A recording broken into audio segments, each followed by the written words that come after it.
Good morning વિદ્યાર્થી મિત્રો. નમસ્તે. આ પહેલાં આપણે યુનિટ 1ની એક્ટિવિટી 1, 2 અને 3 શીખી ગયા. આજે આપણે એક્ટિવિટી 4 શીખીશું. તો આ પહેલાં મેં તમને એક્ટિવિટી 4ના સ્પેલિંગ કરાવ્યા છે કે કેપ એટલે ટોપી, સેલર એટલે વેચનાર, વિલેજ એટલે ગામ, ટુ સ્લીપ એટલે ઊંઘવું, અંડર એટલે નીચે, ટ્રી એટલે ઝાડ, હેડ એટલે માથું, મંકી એટલે વાંદરો, સીટ એટલે બેસવું, બ્રાન્ચ એટલે ડાળી, ટુ ક્લાઇમ્બ ડાઉન એટલે નીચે ઉતરવું, વોક અપ એટલે ઊંઘમાંથી ઉઠવું અથવા તો જાગવું કહીએ આપણે, બેગ એટલે થેલો, એમ્પ્ટી એટલે ખાલી, ટુ લુક એટલે જોવું, ટુ સે એટલે કોઈને આપણે કહેવું હોય તો ટુ સે કહેવાય. એ રીતે ટુ રિમેમ્બર એટલે કે યાદ આવવું, ફાધર એટલે પિતા, અને એડવાઇસ કોઈને એટલે કે કોઈને સલાહ આપી તો અંગ્રેજીમાં એને આપણે શું કહીએ? એડવાઇસ. ટુ થ્રો એટલે ફેંકવું, પેરેન્ટ્સ એટલે માતા પિતા, ટુ કીપ એટલે રાખવું, ટુ પિક અપ એટલે લઈ લેવું, અને ટુ ક્લાઇમ્બ ડાઉન એટલે કે નીચે ઉતરવું. આ બધા સ્પેલિંગ આ પહેલાં મેં તમને શીખડાવી દીધા છે. હવે મેં તમને કીધું હતું કે સરસ મજાની વાર્તા છે જેના આપણે સ્પેલિંગ કર્યા છે. તો શું કીધું છે?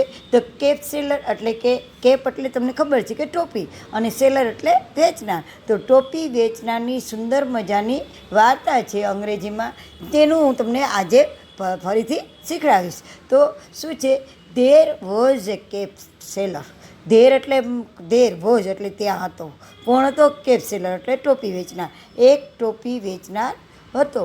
હી went from one village to another and sold cap. He એટલે તે, વેન્ટ એટલે જતો અથવા તો ગયો. ફ્રોમ વન વિલેજ એક ગામથી, વન વિલેજ એટલે ગામ, વન એટલે એક ગામથી, ટુ અનધર એટલે બીજા, એક ગામથી બીજા ગામ જતો, એન્ડ એટલે અને, એન્ડ સોલ્ડ કેપ એટલે ટોપી વેચતો, સોલ્ડ એટલે વેચવું, અને કેપ એટલે ટોપી, અને ટોપી વેચતો. One day the cap seller was sleeping under a tree. One day એટલે એકવાર. એ કેપ સેલર એટલે ટોપી વેચનાર, વોઝ એટલે હતો, સ્લીપિંગ એટલે મેં તમને કીધું કે સ્લીપિંગ એટલે ઊંઘતો હતો, અંડર એટલે નીચે, એ ટ્રી એટલે ઝાડની નીચે ટોપી વેચનાર કે છે ઊંઘતો હતો. હી હેડ એ કેપ ઓન હિઝ હેડ. તેને હેડ એટલે માથું, એ તો તમને ખબર છે, હેડ એટલે માથું. તેને માથા પર હી હેડ એટલે રાખી હતી, તેણે રાખી હતી. શું છે? એ કેપ, ટોપી ક્યાં રાખી હતી? On his head. તેને તેના માથા પર ટોપી રાખી હતી. There were many monkeys sitting on a branch of the tree. There were એટલે ત્યાં હતા. મેની એટલે ઘણા, મંકી એટલે વાંદરા. ત્યાં ઘણા વાંદરાઓ હતા. સિટિંગ એટલે બેઠા, સિટિંગ એટલે બેસવું, સીટ એટલે બેસવું ને સિટિંગ એટલે બેઠા.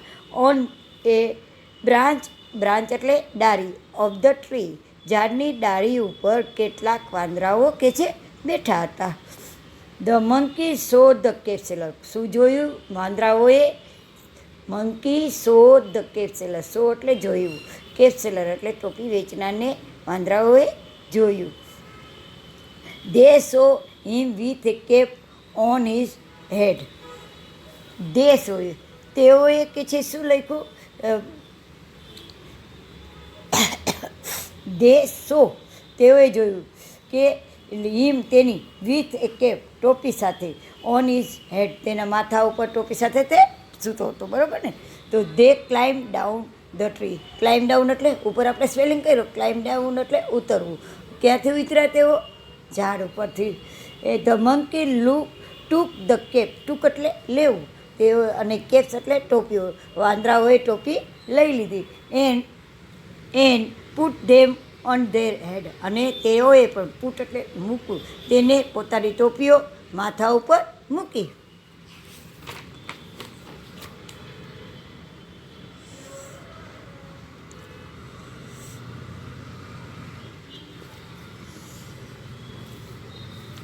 After some time, the cape seller walked After some time, the cave seller woke up. Woke up એટલે ઉઠવું, જાગવું કીધું ને આપણે. તો કેપ સેલર એટલે આફ્ટર એટલે પછી, સમ ટાઈમ એટલે કેટલાક સમય પછી કેપ સેલર ઉઠ્યો કે છે. હિઝ બેગ વોઝ એમ્ટી એટલે ખાલી, EMIPTY. શું થાય? EMPTY, એમ્ટી એટલે ખાલી. તેને પોતાની થેલી કેવી જોઈ હતી? તો કે ખાલી હતી.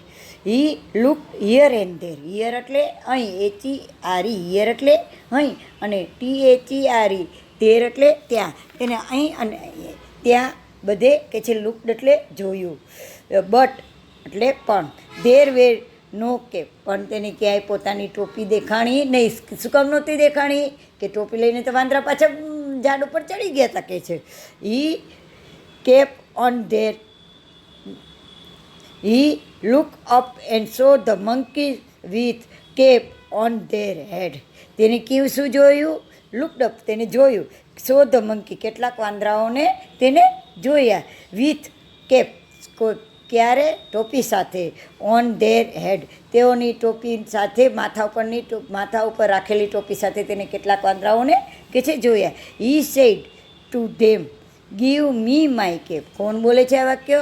ટોપી વેચનાર બોલે છે. કેપ સેલર, તમને વાક્ય આવશે કે ગીવ મી માય કેપ. કોણ બોલ્યું? તો કે છે કેપ સેલર. હી સેડ, તેને વાંદરાઓને કહ્યું કે ગીવ મી માય કેપ, મને મારી ટોપી આપી દો. ગીવ એટલે આપો, મી એટલે મને, માય એટલે મારી, ને કેપ એટલે ટોપી. મને મારી ટોપી આપી દો. The monkey said no. વાંદરાઓએ શું કહ્યું? કોણ બોલ્યું નો? તો કે છે વાંદરાઓએ કહ્યું ના, નહીં દઈએ એમ અમે તમને. The cap seller remember his father's advice. આપણે માતા પિતા આપણને કંઈક સલાહ આપતા હોય ને, એમ કેપ સેલરને પોતાના પિતાની સલાહ યાદ આવી. ધ કેપ શું છે? ધ કેપ સેલર એટલે ટોપી વેચનાર. રિમેમ્બર એટલે યાદ આવી, અને ઇઝ એટલે તેના, ફાધર્સ એડવાઇસ એટલે પિતાની સલાહ તેને યાદ આવી.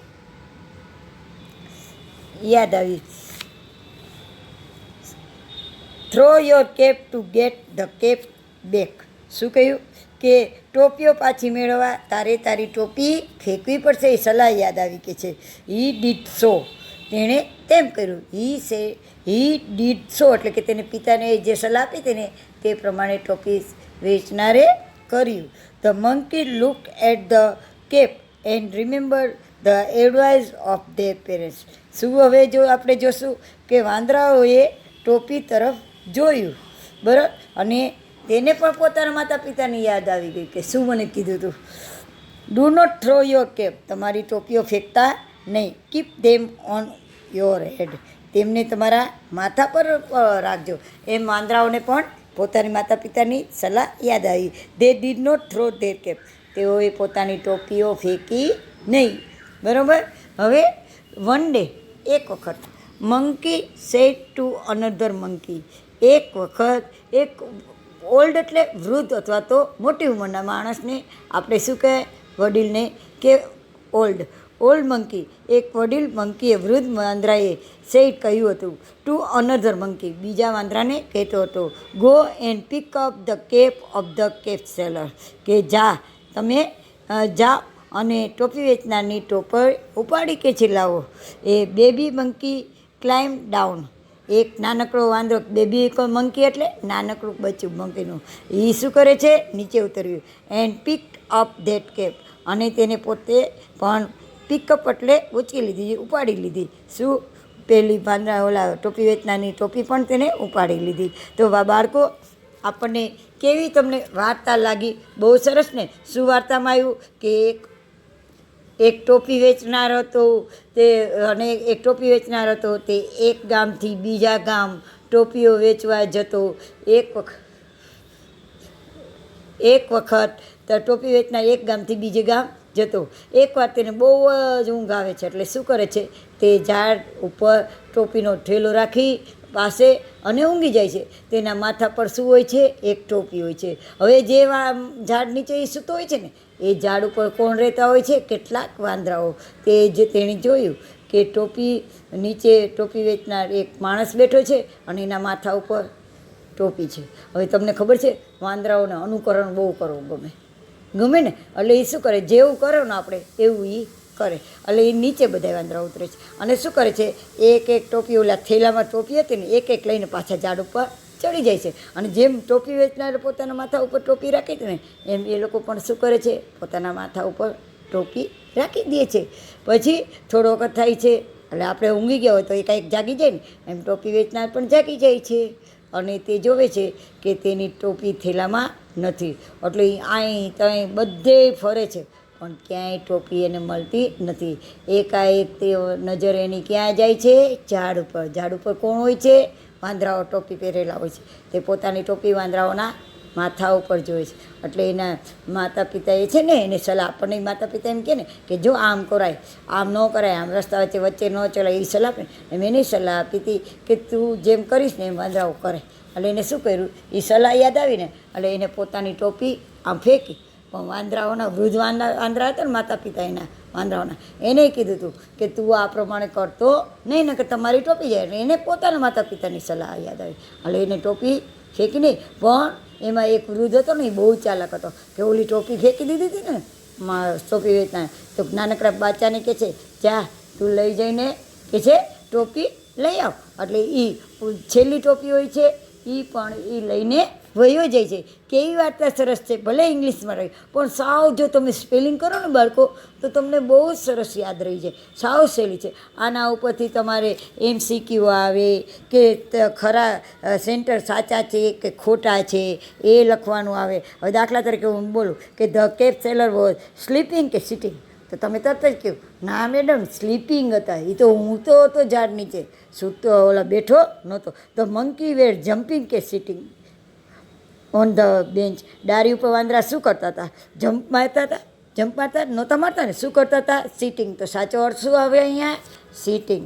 પછી ધ મંકી ટૂક કે ગેવ ધ કેપ, વાંદરાએ ટોપી આપી હતી નહોતી આપી ને, એટલે આપણને ખબર છે ટૂક એટલે લઈ લેવી અને ગીવ એટલે આપવું. તો એને શું આવે છે, એનો સાચો અર્થ શું આવે, ટૂક. પછી ધ કેપ સેલર લુક કે જમ્પ, ઓલા કેપ સેલર એટલે ફેરિયાએ જોયું હતું કે જમ્પ માર્યો હતો. Here and there, here and there એટલે અહીં ત્યાં તેને જમ્પ નહોતો માર્યો, એને શું કહ્યું હતું, બધે જોયું હતું. એટલે શું આવે, look. The monkey did not keep throw the cap, એટલે વાંદરાઓએ ટોપી આપી હતી કે ફેંકી હતી, નહીં એને આપી. કીપ એટલે રાખી હતી પોતે, બરાબર, ચૂંટી લીધી. થ્રો એટલે ફેંકી નહીં. એ મંકી પીક કે ક્લાઇમ્બ અપ ધ કેપ, તો પીકડ એટલે ચૂંટી લેવું, ક્લાઇમ્બ એટલે ચડવું. વાંદરાઓએ શું કર્યું હતું કે તેઓ ટોપી લઈને ચડી ગયા હતા. તો બાળકો જો આપણે વાર્તા ધ્યાનથી સ્પેલિંગ સહિત વાકી કરી હોય ને તો આપણને તે જલ્દી આવડી જાય અને આમાં શું સાચો સેન્ટેન્સ છે એ પણ આપણને ખબર પડી જાય. હવે ગીવ મી માય કેપ કોણ બોલે છે, મેં તમને વચ્ચે કીધું હતું ગીવ મી માય કેપ કોણ બોલે છે, તો કે કેપ સેલર બોલે છે. એટલે તમને આવે હુ સે, હુ એટલે કોણ, સે એટલે કહે છે ધેર વર્ડ્સ, આ શબ્દ કોણ કહે છે, તો તમે તરત જ કરો કે ગીવ મી માય કેપ, એ કેપ સેલર બોલે છે. નો કોણ જવાબ આપે છે, monkey. Pick up the cap કોણ કહે છે, તો એ મંકી. ચાલો બાળકો, કેવી લાગી વાર્તા, સરસ ને. તો તમે પહેલાં સ્પેલિંગ કરજો, પછી મેં આજ કરાવ્યું એ રીતે વાર્તા વાંચશો તો તમને એના પ્રશ્ન જવાબ ને બધું આવડી જશે. Thank you.